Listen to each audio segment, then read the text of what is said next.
All right, Ben, we're 15 minutes into this conversation, and I realize we should hit the record button. I think we're missing some good stuff here. I know, it's always the way. Yeah. Well, dude, it is honestly, I'm excited about this conversation in a way that I haven't been excited about a conversation in a while. And it's just, I think it's because two things: who you are in terms of your values, something that, I read that your goal is to instill this belief in other people and prove that they're capable of the impossible. And that resonated with me. But the fact, the way that you really walk your talk, like you're living an extraordinary life where you are achieving everything that you set out to do, like at a level that like less than 1/1000% of people ever do, but you're not doing it selfishly. You're doing it in service of others. And so I'm excited, man. I'm excited to dig into this conversation, and it's a pleasure to meet you today. Thank you, man. Yeah, it's super exciting to be here. I love your podcast, and yeah, I'm excited to chat. Awesome, brother. Well, all right, here's where I want to start. I'm going to read a quote from you for everybody to listen to, and I want you to elaborate on it. Okay. So as I was prepping for today, I watched a video that you're, I'm sure, very familiar with. It's called "Watch This Before You Die" on YouTube. And I encourage everybody to watch that video. It really kind of brings to life what we're talking about today. But at the end of the video, you said something that really resonated. It was this: when you put yourself first, you put yourself in a position to serve others. And that's not selfish, that's service. So you need to do those things you truly love, because not only is it the best thing for you, but it's the best thing for other people. Talk about that. What does that mean to you? Well, I think the default is sometimes you think that it's selfish to do the things that you love because of all your responsibilities, all the things that you have on your plate, whether you are running a business or running the family. There's this tendency to think, or at least I used to think, that it's selfish to do the things that are important to you. And as I started this process, right, like basically when I was in high school, I started to get depressed because I was living a life for other people. I didn't know it then, but in reflection now, I realized that that was a large part of why I was not feeling energized and like myself. And when I wrote my list, it was the first time in my life that I'd ever written down what I actually wanted to do. And it was liberating. It felt good. Like I actually got to think about what do I want? I didn't even know that I wasn't living the life that I wanted because I was so conditioned. So I was quote, I was living the dream, quote unquote, but it wasn't my dream. I was on the national rugby team, which was a big sport in Canada. I had an academic scholarship. All these things on paper were really, really good, but I realized that I wasn't being true to myself. So when I finally wrote down the things that I wanted, it was exciting. And then I started to go after it with my friends, and these things started to happen. We didn't even know how they were going to happen, but just by taking small steps of action, over time, they started to come to fruition. But what was interesting is that I still thought it was selfish to do these things. And we didn't really even tell anybody what we were doing because we thought, well, like, who cares about us going after our list? Like it's self-serving. And in fact, we wanted to go to the other end of the scale. We wanted to help other people achieve their bucket list items. And that was always part of the project that we started, was one thing on our list, help someone else achieve something on their bucket list. But what was unexpected is that as we started this road trip to tackle our bucket list back in 2006, people started to hear about it. And then I started to notice people around the world started to go after their bucket list just because we were going after ours. And they were also excited for us to achieve our dreams. Like they wanted to help. And I was like, whoa, that's crazy. Like these people, they want us to achieve their list. And now they're going after their list just because we were going after ours. And I started to understand that there was this ripple effect that happens when you do what you love, that you actually inspire other people to do what they love. And I'm sure you've experienced this through your podcasts, through your books, through speaking, is like, just by you doing what is authentically in line with what you want and following your passions, you're inspiring other people to do the same. You're almost giving them permission to do the same. So it's this great win-win where you get to do what you love. You inspire other people to do what they love. And so not only are you inspiring them, but you're also allowing yourself to be the best version of yourself. Therefore, you can make your biggest impact. You can be as happy as you can because you're following your gut. And Yeah. so I think this tendency that we have is that, you know what, like, I'm going to put off these goals, these passions, because I have so many other things to do. When Yeah. I think it's really about serving yourself so that you can make the biggest impact and that you can be and feel the most fulfilled. There's so much there. You use the word permission, and I once heard it said, I don't know who said this, but that the way you live your life gives other people permission to do the same. Right. Yeah. And so if we settle in our lives, if we settle for less than we're capable of, less than we want, then we're giving other people permission to settle. Right. And that's one thing that as a parent, I have kids, I have a 13-year-old and a 10-year-old, and I feel like it's my responsibility to live to my full potential, to live the life of my dreams so that I can give them permission to do the same. Right. Mm-hmm.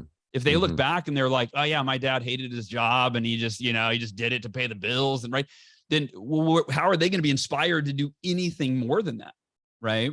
100%. And I think that's why it's so important. And this is the one decision that I think, if I look back, was the biggest game changer for me.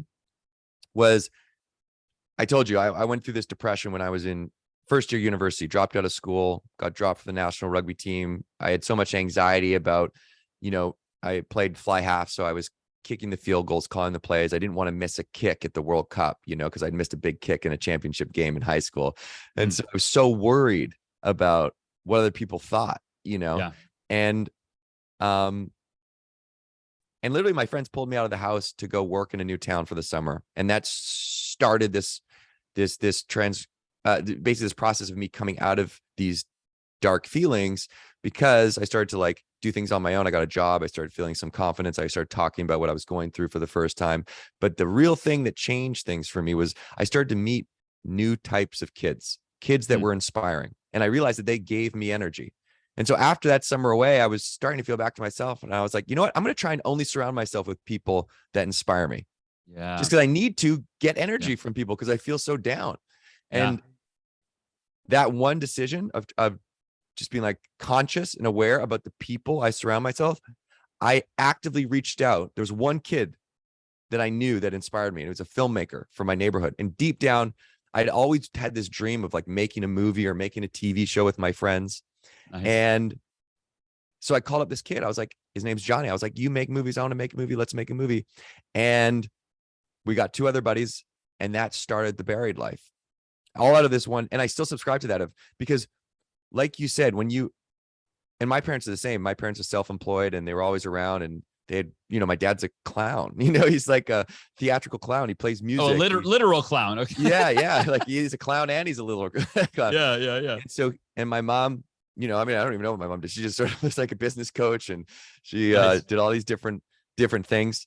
And so, but when you surround yourself or you're around people that are inspiring or doing great things, it's sort of like the high tide lifts the boat. By osmosis, you start to believe that you can do great things. Yeah. Because all of a sudden, my friends were doing these incredible things, and I thought, wow, like that's just my buddy. Like he's not that much smarter than me. He's not that much greater than me. I guess if he did that, what do I want to do? And so instead of thinking, which I think is the default when you see someone you don't know achieve something, you're like, oh, they're smarter than me. You start to believe that you can do great things too. And you also get inspired by their energy and this idea of being aware and actively leaning into relationships that are giving you energy versus drawing energy from you is something that can constantly just level up your thinking and also your energy. So let me ask you this. There's a lot I want to get into, but something that you just said there, I want to highlight, and I want to ask if you have thoughts on this. What you're saying about who you spend your time with, it's arguably the single most determining factor, I believe, in your quality of life and in what your life looks like in terms of your success and so on and so forth. Jim Rohn's famous for saying you are the average of the 5 people you spend the most time with. So I think that it's arguably one of the most underrated or like under promoted keys to happiness and success is to surround yourself with people that are the type of people you aspire to become. That's easier said than done, right? Like I was fortunate when I was 19, I started a career in sales, and like positive thinking was just part of the culture, right? And I was surrounded with this mentor that believed in me, and he breathed that life into me, right? And that I believed what he believed more than my own beliefs. And so I was able to rise up. So my point is, how do we find those people? If somebody's listening right now and they're like, dude, my spouse is negative, or my parents are negative, or my friends are like all work, like they're working jobs they hate. And like the person listening right now is like, deep down, I want more. I know that I'm capable of more, but I look around and I don't see anybody that's doing more. So what do I, so I feel stuck, right? So how do you find those people that are going to inspire you to be better? So one is being aware of the people that are making you feel not like yourself. So, as you said, maybe it's your spouse or your family. And sometimes these are people you can't just cut off in your life, right? Sure. You can't. So, but I think the awareness is key, so that you can sort of protect yourself or your energy a little bit, and know that there's a drain there. You kind of, understand that, okay, I need to make sure that I'm also doing things that charge me up if this is draining me. So that's one piece of it, is understanding and being aware of the people in your life that, and if there are friends that are draining you, then you can spend less time with them. Like there's no rules with just because you have history with them doesn't mean that you have to be friends with them. Right. And you don't have to like send them a letter and be like, hey, listen, we're not friends anymore. Right. You just slowly stop hanging out with them as much. Yeah. And that's fine. People change. Like that happens all the time organically. So you can just be the author of that a little bit. Yeah. And so how do you then find people that inspire you? And it is a very good question. And I'm happy that you actually feel this way, because as I said, this is the one thing that changed if I boil it down to one thing, this absolutely, without exaggeration, was the biggest agent of change for me. So I also believe in it wholeheartedly. And so there's a couple things that I've experienced. And it is there's no silver bullet for this, but one is, okay, first survey your friends or the people you're hanging out with. Is there someone that does give you energy, that you just like being around, that makes you feel more like yourself, or inspires you, or, any of those things, any of those positive feelings? So obviously try and hang out with that person more, but also see if you can hang out with their friends, because usually like-minded people tend to hang out. So you want to lean into relationships that give you that energy, and then see what their extended friend group is, and see if you can hang out with their friends, so dinners or whatever it might be. So lean into those relationships and try and get into their network of friends. If you don't have anyone that inspires you, then I would suggest, like, are there things like, so you sort of follow feelings, right? That's my whole thing, is like, you're doing things that energize you. That's the whole goal, right? Is like, and that's what a list is. It's just a list of all the things that make you feel more alive. So what are the things that excite you? That actually give you that feeling? Maybe it's an activity. Maybe you love soccer, or tennis, or, chess, or, writing, or like, what are the creative things or activities that you love? And, usually anywhere there's groups of people that are doing those things. So find out how you can get involved in a co-ed, sports team, or some sort of hiking group that you love. And then you might find some people that also are like-minded to you, and kind of lean into those friendships. But at the end of the day, it's work, right? Like any relationship, it's like you invest the time. So you just have to really keep going, and know, especially like if you're listening to this and you're in high school and you're in college, like that's a petri dish of people. And there's this huge world out there. And I always tell, younger people that are struggling, just get through high school, just get through college. You'll find your people. You're just looking for your tribe. Once you find your tribe, then everything changes.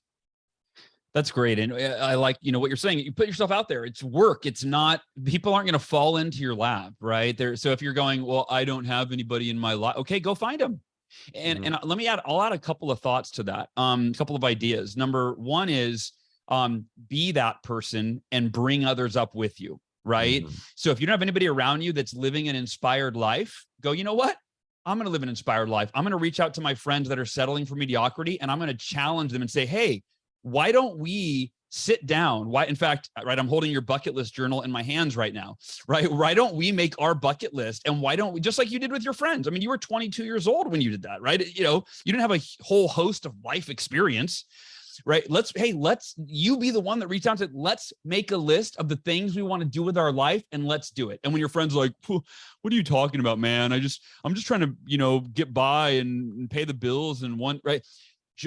You're never too young. You're never too old. There really is no excuse. So that's the first thing, is be the person in that group that leads others to their best selves. And then the other thing that I always think about is every book that you read, you are now friends with that author. They might not know you, right? But you're now being influenced by them. They're pouring into you without ever speaking face to face with them, right? You go to YouTube, you watch, you know, that video that I mentioned earlier. What was it called? Watch this video before you die. Go watch that. Watch, right? Anytime you watch, you can go watch speakers, listen to podcasts, right? To me, it was Napoleon Hill that had his board of advisors. I don't know if that's what he called it, but he basically, he put pictures up in his office of the people in his life, not in his life, sorry, the people that he admired from afar, like world famous achievers and contributors and philanthropists and CEOs, right? And he would literally talk to their picture, and he imagined, what would they say to me? I've read their books, their articles, I've watched their videos. What would they say to me? What would they tell me to do in this situation?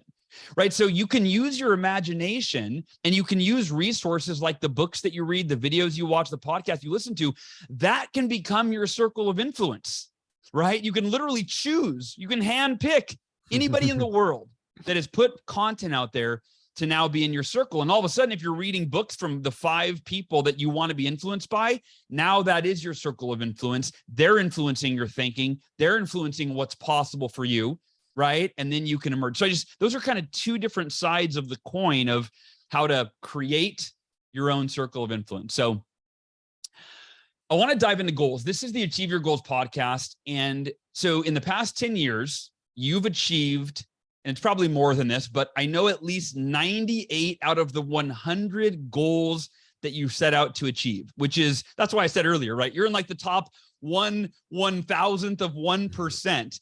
You made a bucket list of 100 items, right? It's in the bucket list journal. I love that you listed it. You literally have the entire list in here, and 98 of the items are crossed off. Oh no, okay, it's like 94, whatever. Almost all of them, right? And everything from walking the red carpet to playing basketball with President Obama to having your book hit #1 on the New York Times bestseller list, to singing the national anthem in the NBA game, being a guest on the Oprah Winfrey show, having your own TV show on MTV, right? Like, it's insane, not to mention helping countless other people achieve their goals and realize their dreams. Like, it's remarkable. And so I want to get tactical. Like, first and foremost, why do people perpetually put off their goals and dreams? Why are people not doing even a fraction of what you're doing? So there's 3 reasons. If you look at the research, and there's this guy, a psychologist and professor at Cornell named Tom Gilovich, who wrote a paper in the psychology journal Emotion called The Ideal Road Not Taken. And he effectively found, when he asked people on their deathbed, what's your #1 regret? The biggest regret people have is not living for me, living for the life I thought other people wanted for me or what was expected of me.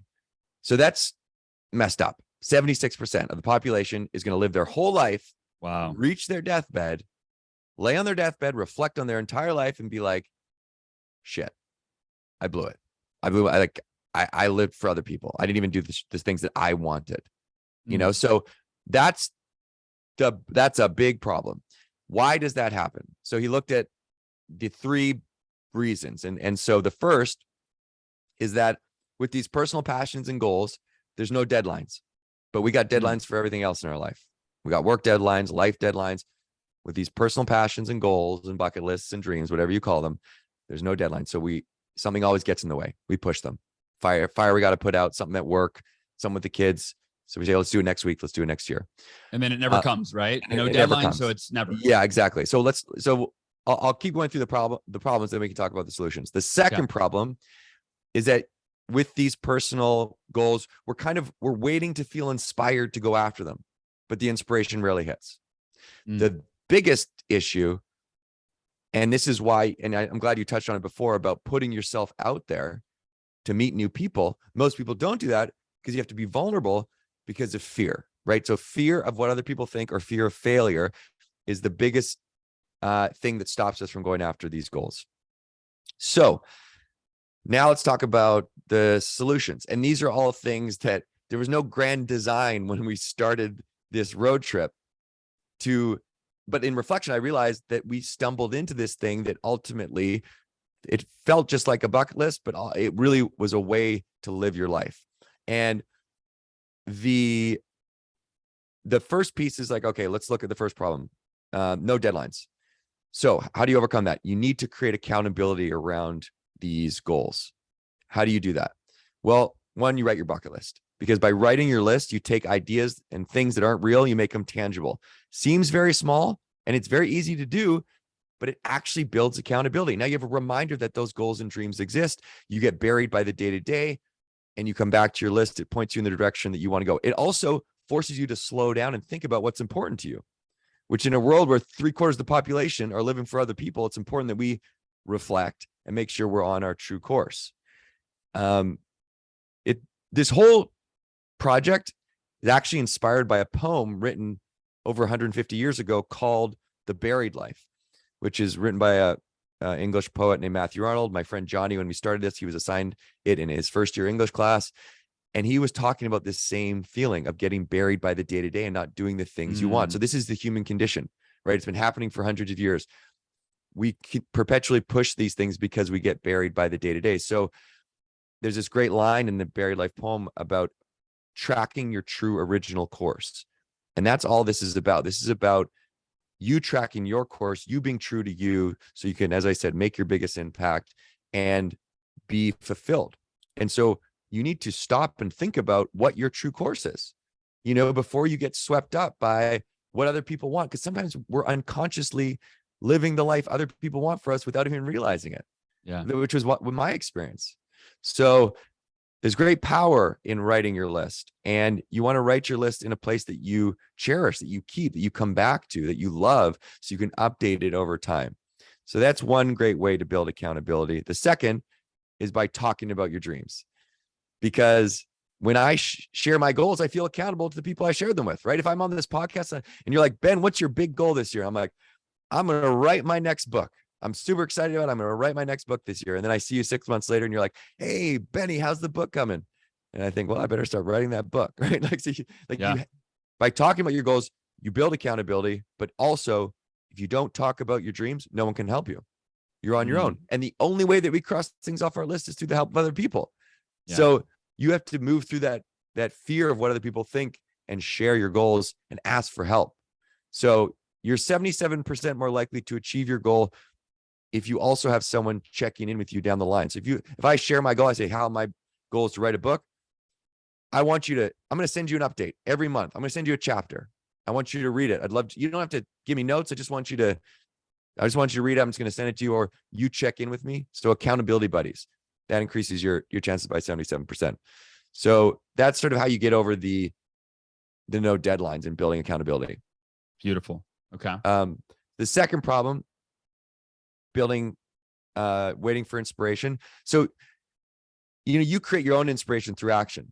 So by taking small steps towards your goal, you don't even need to know what the path to completion is or how to achieve the goal. You just need to know the first step. You figure out the second after the first. So you're the architect of your own inspiration through action. And I think sometimes we overplan and we forget that action is a plan. Yeah. And then the third biggest barrier is fear. And if you look at like the fear of what other people think or the fear of failure, I think that what I've started to understand is these fears don't go away. You don't conquer these fears. You just know that those are taxes you have to pay to achieve your goals. I like that, taxes. So you identify the risks. You look at what is really at risk here versus what am I afraid of? Because a lot of times the fear have to do with ego. What's this person going to think? What are they going to think if I fail? And sometimes that's a real risk, right? If it's someone you really love, an employer, what have you, what they think about you is, important. But a lot of times you just don't want to look bad as a quote unquote failure. And so what I like to think about is like, if I'm afraid to go after my goal or I'm waiting for the right time, well, I failed. I didn't achieve my goal. So at least when I try and I fail, what I learn from that really outweighs any potential hit to my reputation. And I know you feel the same way. Like, I don't really believe in failure. Like, I think it's just a stepping stone to success. It's a pivot. You learn, at least you learn something about yourself. And the truth is, people just aren't thinking about me as much as I think they are. That's right. They're just living their life worried about what other people are thinking about them all the time. Yeah, exactly. So it's really sort of peeling back the onion and being like, okay, what are the real risks? Is my financial security at risk? Is my health at risk? Will I be living on the street?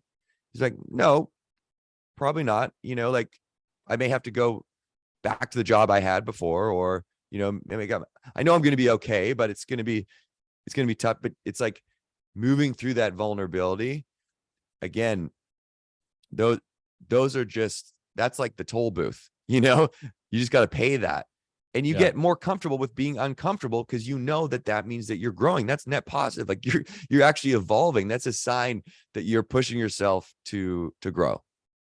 Beautiful. Yeah, I guess it's like a muscle, right? Meaning that the more you do something you're afraid of, at first you might feel weak, but the more you do it, the more you have reference points where you go, oh yeah, I've done things I was afraid of before, and then it turned out okay. Sometimes it didn't go the way I wanted it to. Sometimes I even, I hit a brick wall, but then I actually sometimes got better results than I expected, and now all of a sudden you've got this muscle where you're like, I can do things I'm afraid of. I can do hard things, right?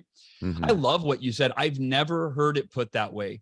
You just realize that fear is a tax you have to pay to achieve your goals. Like, I want to say that 10 times. I won't say it 10 times right now, but I want, like, if you're listening, write that down. I'm taking notes right now. I wrote that down. You realize that fear is a tax you have to pay to achieve your goals. Think about it. You don't not earn income because you have to pay taxes. You may not like paying taxes just like you don't like facing your fears, but just like you still go to work and then pay taxes because it's part of the deal, right? Same thing with achieving your goals. You feel the fear and you do it anyway. I love what you said there, man.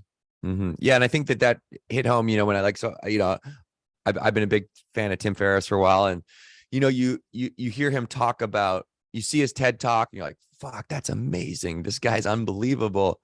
And then you hear him talk about how freaked out he was before it. And, it goes into detail about his anxiety and just, and you start to realize, wow, like, this person who I thought had it all together. Yeah. They're just like me. They're just pushing through that thing that most people don't push through. And it really is a muscle. And the beauty of it is that the more you push through that fear, the more you surprise yourself of what's possible. Because I don't really think what's possible until you're actually doing it. Yeah. So once you're doing it and you achieve a couple of these things that you didn't think were possible, your whole belief system changes. And you start to think, when you face different challenges, you don't think, can I do this? You think, do I want to do this? Does this align with who I truly am? And am I willing to put in the work that it will take to get this done? Because I know it's not going to be easy. I know I can do it if I want, but am I willing to put in the work? And does this align with who I am, or what I really want? And I think that everyone has the ability to prove to themselves that they are possible of doing anything they put their mind to, because that's just been my experience. I never believed, not for a second, that we were ever going to play basketball with President Obama. We wrote that, like, yeah, I'm not even from this country, right? Like, I lived on a small island in Canada, right? Vancouver Island, off of Vancouver. Yeah. When Johnny called me up and Obama got elected, he said, Benny, let's play basketball with the president on the list. And I laughed. I said, Johnny, that is the most impossible thing we could ever think of doing. This is way pre the MTV show, way pre the book. We're going to school. We're doing this in the summers, right? Yeah. And his answer was, true. But how amazing would it be? Yeah. And I couldn't argue. So we wrote it down. I like some of these list items. We were laughing because we thought this is the most ridiculous thing we could ever think of doing. And then they all happen. And it's not like they were easy. Some took half a decade, a decade.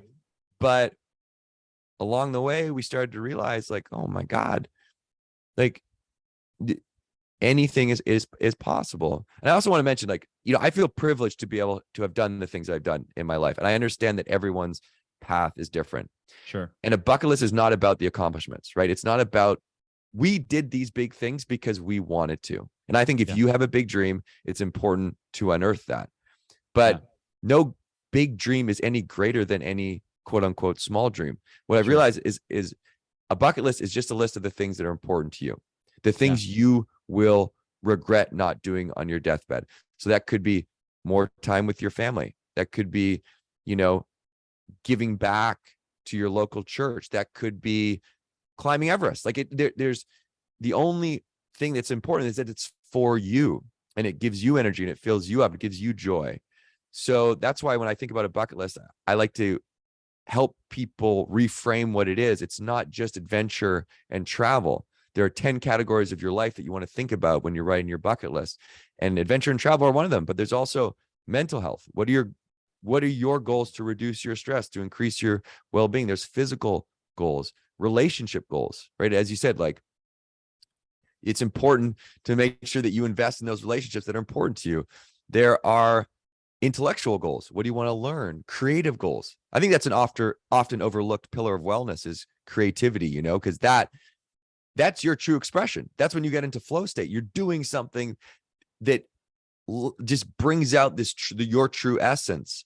So those are important goals to think about. Material goals. It's okay to have material bucket list items. You want a new car, dream watch, new pair of skis, like all those things. If it's going to bring you happiness, go for it. Like, how do you want to give back? That's another category of life. What impact, do you want to make? So you can check out the 10 categories of life on writeyourlist.com if you want to use them as a guide. But I encourage you to think about all categories of life when you're writing your list. Yeah. And you guys get started. So give that website again. Where can they go get the 10 categories and get their list started? So it's writeyourlist.com, writeyourlist.com. WRITE, writeyourlist.com. So here's the thing. I'm flipping, in case you wonder why I'm not looking at you right now. I'm looking down. You're like, did Hal check out?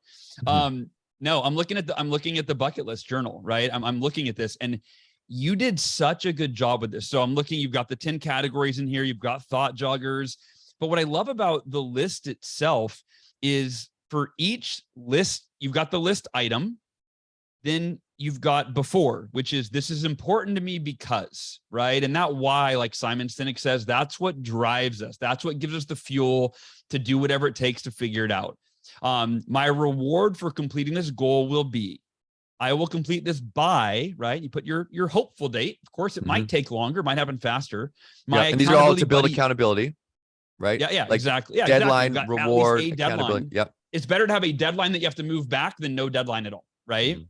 And that's crucial. You have 3 things and then I love this. This is where the rubber meets the road. 3 things I can do in the next 48 hours. And then what's stopping me, right? Where you get honest. What are the fears, or what are the excuses, or what are the self-imposed limitations that I am buying into? Additional small steps I can take to move forward. And then you've got the after section. And I love this because having the after section in and of itself creates a little bit of like, wait, am I actually going to do this? I'm supposed to fill this. Like, I'm really going to do this, right? You've got after, it's date completed. How did it feel? What did I learn? And then I love the last question on every page, every item. It's, can I help someone else do this? Right? Can I help someone else do this? I love this. I love this journal, and I'm filling it out. Like, I'm going through this, and it excites me because I realize that honestly, I've kind of stopped dreaming in some ways. Like, I've achieved a lot of my dreams and I'm pursuing a lot of them, but I rarely step back for that 30,000 foot view. Mhm. Right. And that's what this journal, when you sent me this, I started filling it out and I realized that I don't step back. I'm just like, I'm always pursuing a dream for sure, but I'm not stepping back for that 30,000 foot view to go, okay, what's the big picture? What's my bucket list? Mhm. Right. And so this has really been a game changer for me, man. I thank you for making the bucket list journal. I'm excited personally. Thank you. I mean, that's means so much considering the exposure that you have to different tools and people, and all of the work that you've been doing for your career. So that's I'm very honored that you think that and you feel that way. So thank you. And I think that another cool thing about this journal is that, like, you can also do it with your partner. Totally. You can do it with your kids. A lot of people are making bucket lists with their families, with their spouse, because, as you said, we don't stop and step back and look at the 30,000 foot view very often. So what this does is it opens up a very meaningful conversation, and you talk about what is really important, right? Like, what is important to us as what are our goals as a couple? What are our goals as a family? People do summer bucket lists. So they think, okay, what do we want to do this summer, with their kids? And I think that this is interesting when you think about how it impacts organizations and teams, and this is why I've been speaking so much, is because in a world where it's harder to keep talent and attract the best talent, we just have to do more to invest in our teams. And I think that it's vital that you figure out who that person is, what their passions are, and invest in their dreams. Like, you have to help them achieve their purpose in work and achieve their purpose outside of work. I just think that's essential as leaders. So figure out what's on their bucket list, and just by asking shows that you care. And then it's not as hard as you think to actually help make that happen. And so the misconception is, if I ask my team, what's on their list, they're going to leave. What's your dream? They're going to leave. The truth is, you create an environment where people want to stay. Yeah. I literally, you inspired me again. I just pulled out a Post-it note and wrote down, do this with Ursula and the kids as a family. Right. So I put that on the list because I honestly hadn't even thought that. I'm like, all right, this is great for me, I'm doing my bucket list. But no, this is so great. Like, to do with the kids. I'm inspired, honestly. So as a speaker, I am actually curious. You told me 140 gigs this year. You're speaking for companies all over the place. You were just in Hawaii. When you speak on this topic for a company, for an organization, is that the focus? Like, this is how you integrate this into your culture at the company? Is that the focus of the message? Yeah, one of them. The other thing is just people are just burnt out. It's like people are exhausted after the pandemic, and so they really need to invest in themselves, just to do their job. And so giving, as you said, permission for them to dream again, to do these things, and connecting that to their performance.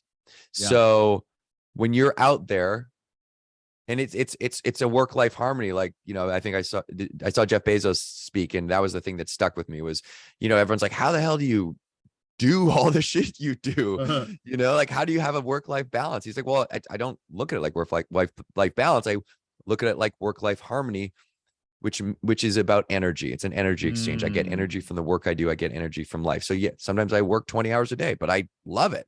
And sometimes I don't. So, but the point is, you got to get energy from your work and your life. And one way you get energy from your life is by doing the things that you love, because that fuels you. So I'm a big proponent of following the energy, hanging out with people that give you energy, doing things in your life that give you energy, trying to find work that fills you up, because then you're going to feel more alive. You're going to be able to do the thing, be the best version of yourself. So, you start to connect these dots with people, be like, okay, it's not selfish to have these personal goals, because one, you're going to be happier. So it impacts you. I think we can all agree on that. Yeah. It's going to impact your team, your family, your friends, because you can't take care of other people if you don't take care of yourself. It's going to impact your career, because you're going to create a work-life harmony. It's going to impact the whole business, because the business can't thrive if you don't thrive. You got to thrive as a person, not just as a professional. And it's going to impact your legacy, because then you're not going to die with the regret that most people have. Yeah. Amen, man. What's next on your list? Let's close it out with that. What's next on your bucket list? Next on the list is number 100 is go to space. So that's always been the big moonshot. Yeah. It's a literal and it's literally moonshot. So I think that it would be very fitting to sort of finish the list with that. Again, I guess I should also mention that I've added hundreds more list items. Okay. This is the original. So the original 100. Yeah. But it's important to understand that as you grow, your list grows, it evolves with you. It's a living organism that reflects who you are. So you're changing, your list is changing. So that's why you want to go revisit your list and keep it in a safe place so that you take things off you don't want to do, you add new things, you evolve it. But it's kind of ceremonial for us at this point, is this original 100. And so go to space is really, really exciting because it's very close to happening. You got all these, commercial space outfits starting to get closer to going up. I actually just moderated a panel at South by Southwest this year about the democratization of commercial space travel. And, so I'm working with a company called Worldview that is taking capsules of 8 people up to the edge of space with a big helium balloon that's like 3 football fields in length. Oh, wow. And you go up there and you're up there for an hour and you come back down. And so that will happen sort of end of 2024. Okay. And talking with them about going on a test flight up to the edge of space. So I think that would be very cool because you can actually also have Wi-Fi up there. So, you could do some really cool stuff up in space and broadcast live. And so that is actually becoming a reality. And we've been working on that for, a decade. And I remember meeting with Virgin Galactic 7-8 years ago. Wow. And looking at Worldview when they started their things, 7 years ago, and sending them an email through their landing page, which was just a comment box. So that's a great one. And then I think one of the things on the list is to make a film. We started The Buried Life in 2006 to make a documentary, right? We thought it would just be a 2-week road trip and we'd make a little film, show our friends, and 15 plus later, we're still making it. So I'd love to finish that film because that will be really the sort of like our version of the endless summer, that piece that, but at least, you can watch the show that we did on MTV is on, I think it's on Paramount Plus for free, or you can get it on Amazon, but that's something to check out as well. That was called The Buried Life, right? That was called, The Buried Life, named after the poem as well. Got it. Yeah. Live streaming from outer space. That's next level, man. And we're right there. Now I real quick, I'm looking at your list and host Saturday Night Live is on there. What's any progress report on that? That's probably going to be the most difficult. That's the hardest one. Yeah. Yeah. Like, so another one is make the cover of Rolling Stone magazine, which is also difficult, but I feel like maybe if they do one of those covers that's a pixelated image, it's like 1,000 tiny photos making up one face or something like that. You could get one of those little photos and sort of cross that off like that. But the host Saturday Night Live I think that's actually harder than going to space. That's going to be the most difficult. So that's a juggernaut. But we got to figure out some way to make it happen, or be on stage or something, or maybe be in a sketch in the background. Sometimes you can cross these off in different ways. Like one of the things, and get creative, was to do a sketch with Will Ferrell, and we found ourselves at a Seahawks game in a box with Will Ferrell, and it was Johnny and I were like, oh my God, it's Will Ferrell. Like, how, you're sort of like, you don't really want to like go up and ask people in these intimate settings when there's like larger celebrities there. We're like, oh, we got to do it. Yeah. But we thought, okay, we got to do this in a way that's gonna, because I'm always a big fan of like when you're approaching a challenge, like the more creative you are, the more receptive people on the other end are. Sure. Right. Yeah, so totally. So for this, we're like, people ask him this all the time, like, how can we make this fun?